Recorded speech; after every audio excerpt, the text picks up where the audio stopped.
শাহানুরকে।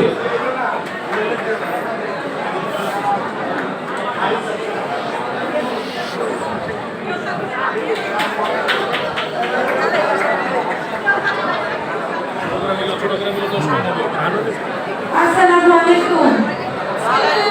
কেমন আছেন আপনারা?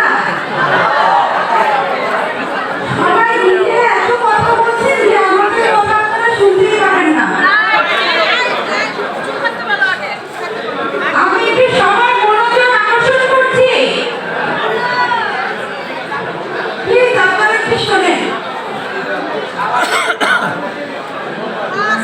গত 2 বছর আগে কিন্তু আমাদের মাননীয় ইলিয়াস কাঞ্চন ভাই তিনি সভাপতি আমাকে অনুরোধ করেছিলেন ওই প্যানেলের ইলেকশন করার জন্য।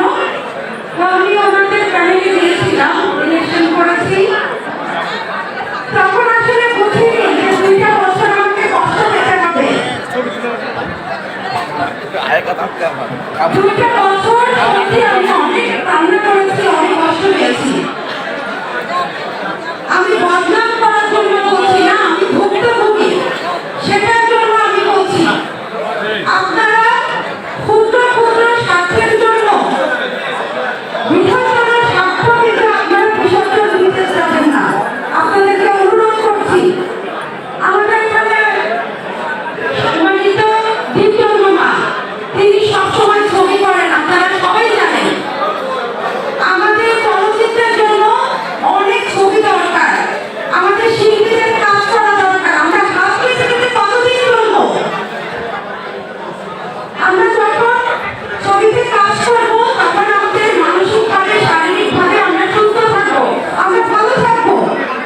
এই যে এখন টাকা দেওয়া হচ্ছে, কিছু কিছু মানুষ আছে টাকার জন্য এই প্যানেল ওই প্যানেল 2 প্যানেলে গিয়ে গিয়ে তারা হচ্ছে টাকা নিচ্ছে। কিন্তু আপনাদেরকে চিন্তা করতে হবে যে আমাদের বৃহত্তর স্বার্থ কি? আমাদের ছবি দরকার, আমাদের চলচ্চিত্রে কাজ করা দরকার। আমরা কাজ করতে চাই, আমরা সম্মান চাই। আজকে আপনারা কিন্তু শিল্পী সমিতিতে গিয়ে কিছু করতে পারেন না।